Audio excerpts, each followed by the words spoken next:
So we'll be doing just a short serving session today. We're using the Volkl Organix V1 MP, the mid plus, and just the usual. I've got 1 gram of added weight at 3 and 9, so 2 grams in total, and it's counterbalanced with the 2 grams in the handle, but I've got it round about here, just above where I hold the racket. The strings are Gamma Moto 1.24, that's the 17 gauge, and the crosses are Prince Nylon 1.38. So pretty much a new setup that I've been trying. I've used it, I think, for about 3 sessions.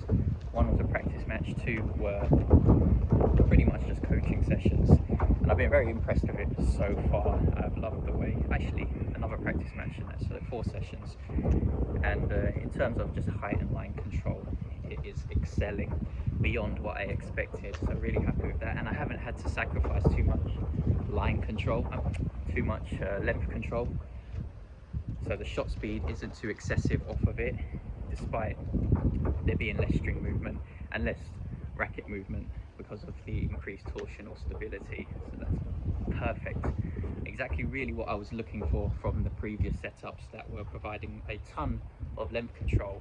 But as the balls got older and you lose a lot of height and line control, the string bed, the overall setup just wasn't effective with those older balls.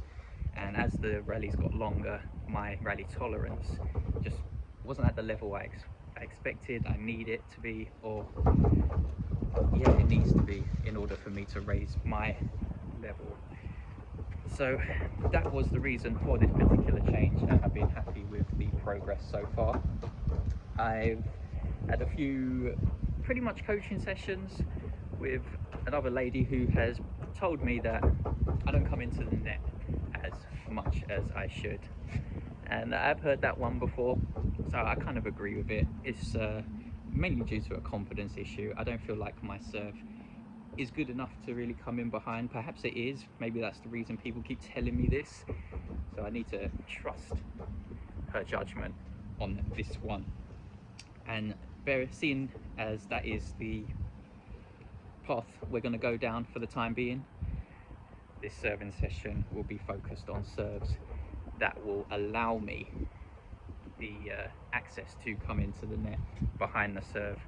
So no rubbish that allows my opponent to easily pass me at my sides or drop it at my feet and make the volley difficult for me. We're going to try and hit some serves that are effective, that will give me either an outright winner in the form of an ace, or force an error, or just be placed well enough to the point where my opponent can't aggressively return it. May have to neutralize, may have to defensively block, something along those lines, where I can come in behind it and put the volley away, or apply enough pressure to the stage where the percentages are way in my favor, and I can see that they're way in my favor, and hopefully that builds the confidence to the point where I know that that's my highest percentage play. So at a minimum, I want it to be a strategy in my arsenal that I can use pretty much any time I call upon it. So whether it be an important point or whether it be the opening point of the match, it doesn't matter. I need to be able to have that variety to throw my opponent off, keep them guessing, and not let them get into a rhythm. I 100% agree with that, not letting them get into a rhythm. And so yeah, all of that in mind, the first drill, you can see the cones hopefully. It's going to be a line control based drill. We've got one, I'm going to be serving from the other side obviously, so we've got on the juice side, we'll be serving down the tee. Hopefully I'll be able to hit that line of cones, and then on the ad side we've got a set of cones out wide. So those are the targets for now. Pretty simple in theory, but obviously much more difficult to execute in practice. If I manage to hit this line effectively or consistently enough, then I should absolutely be able to come in behind that serve and not fear my opponent returning to the point where the percentages are not in my favour. Hopefully that makes sense. So I think these are good enough serves they're good enough placements for me to effectively come in behind them and put the volley away should the volley come back to me as the server. I think that's everything as I explained. Pretty windy today, very cold. It's the middle of December. Actually, it's the 22nd of December. So it's expected here in the UK. In fact, it could be a lot worse, so I'm not complaining, but it's windy, and that would be a good test. That would be a really good test of my line control. Yeah, let's get to it.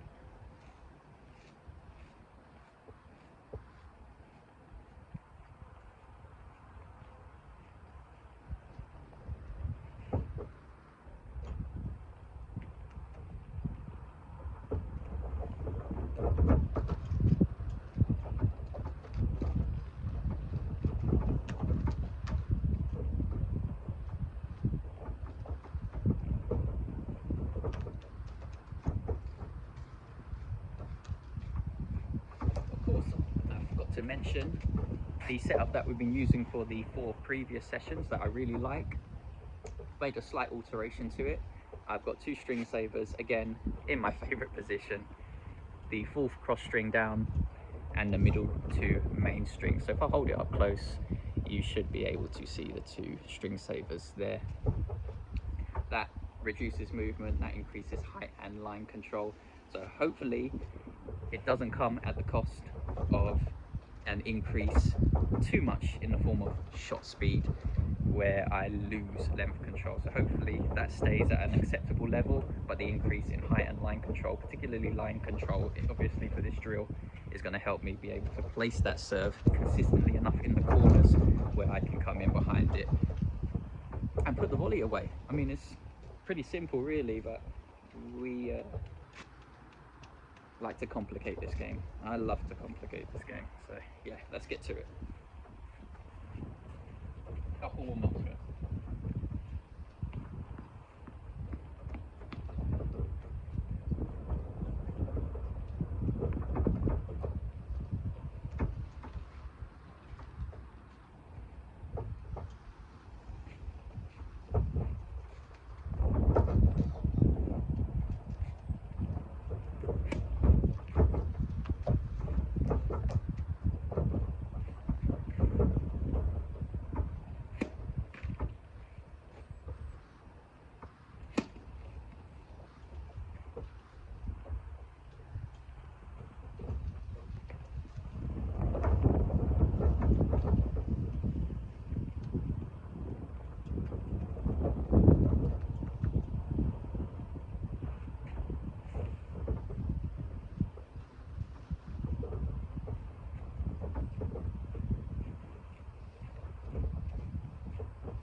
too bad so far. A decent little grouping around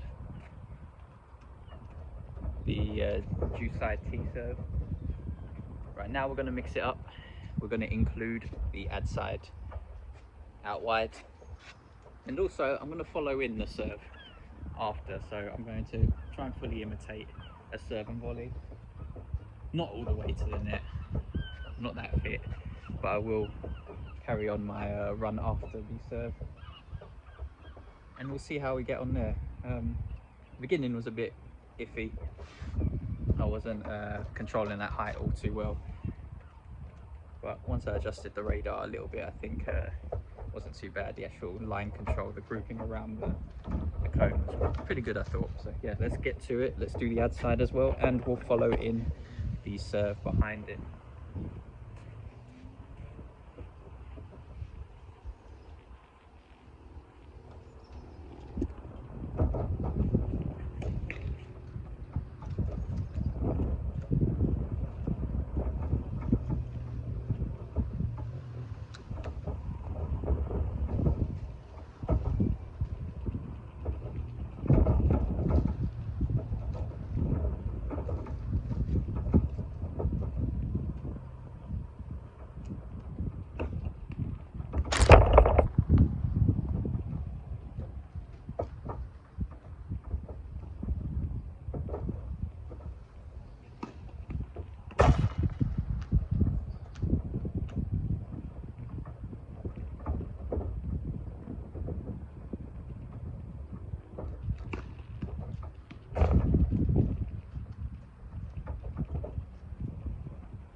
wasn't too bad, although we didn't hit the targets, unfortunately.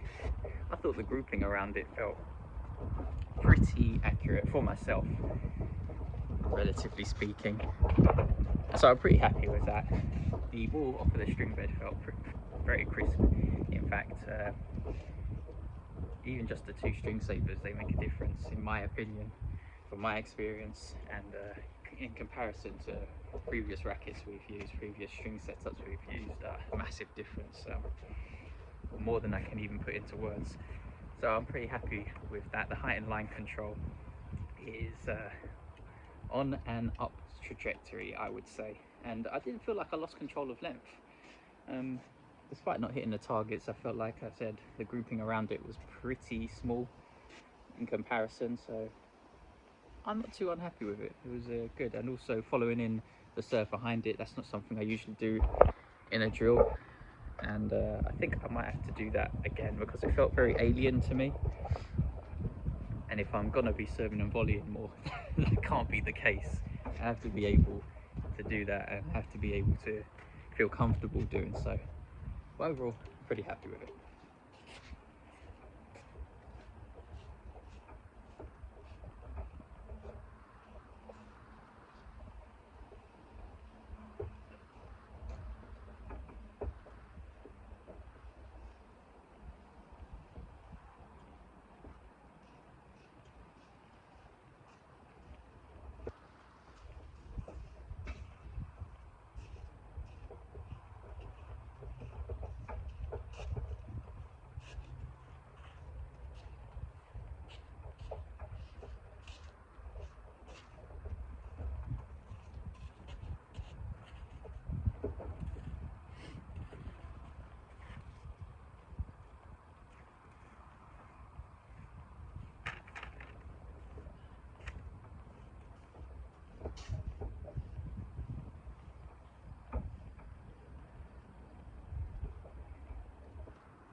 Okay, second drill and the final drill of today's session. I'm going to tilt the camera a little bit so you can see both targets. In fact, I'll do it a little bit more. It's a juice side drill, out wide, slice serve. So again, if we're going to be serving and volleying, this is a serve I feel is an effective one to really draw out the returner out of the court and open up the court for myself, the server, to come in and finish behind. Right, we've got a set of cones in the service box, about a foot up inside the service box. That will be the first initial target. Hopefully we can hit them, but if I do miss them, we've got a second target here. Oh, why am I pointing at it? Is if you can see it, we've got a second target here outside the tram lines. I'm hoping to be able to serve out wide and have the ball swing before the cone. So hopefully that kind of makes sense. I'm trying to draw the opponent way out of the court, and that is the general target. So I don't want it to I don't want my serve to swing to the left of the returner's position, if that kind of makes sense. So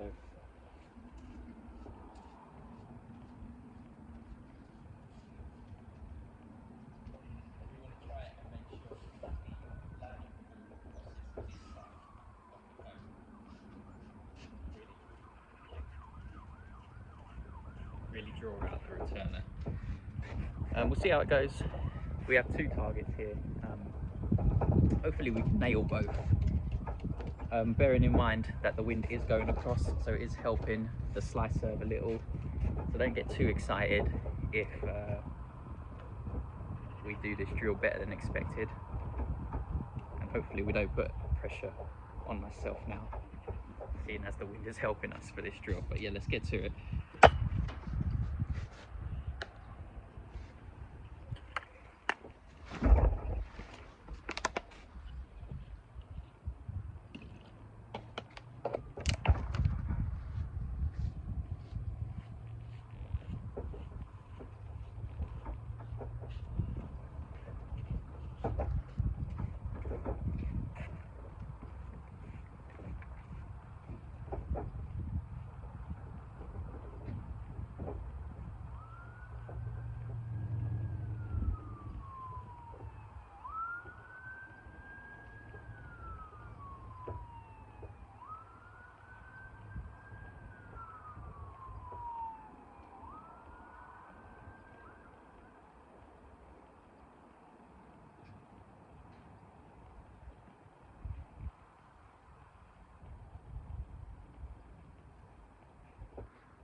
finish this basket.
Particular slice serve juice side drill.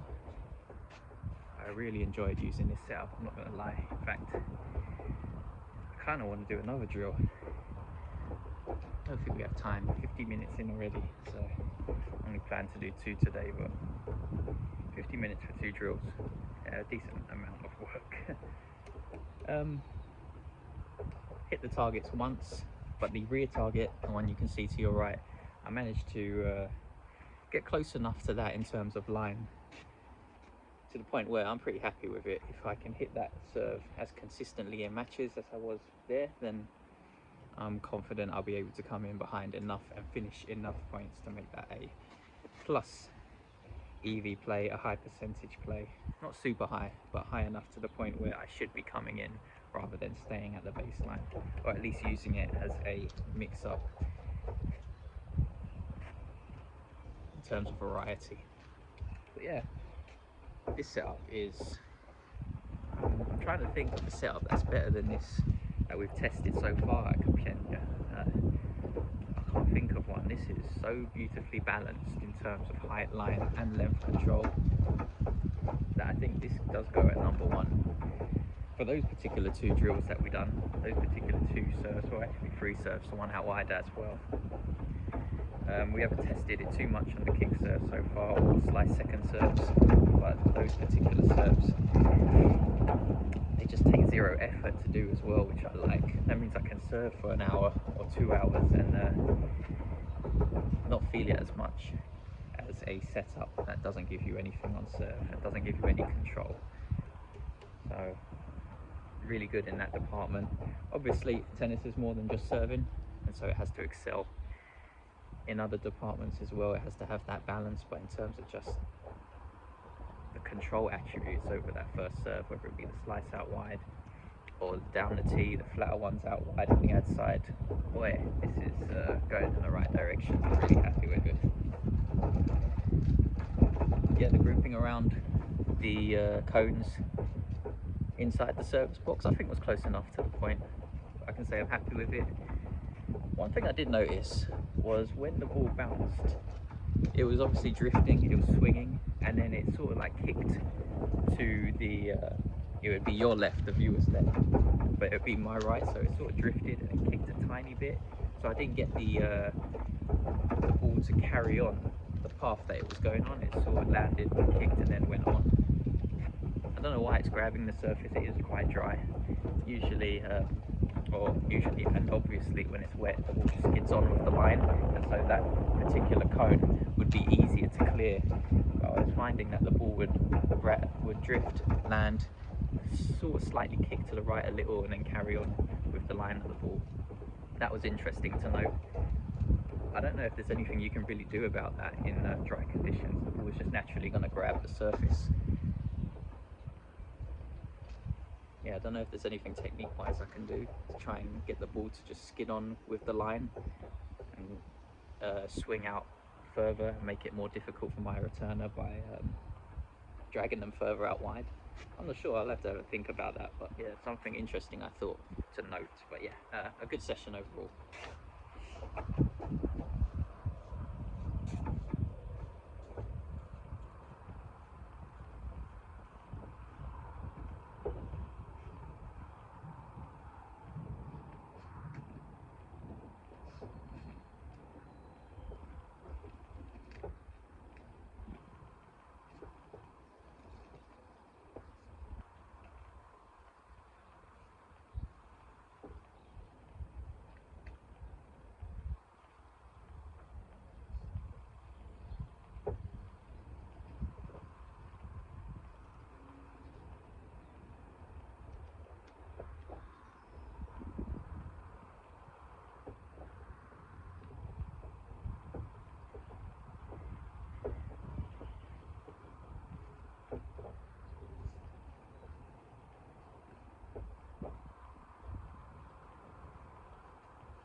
Alright, I'll catch you guys next time. Take care.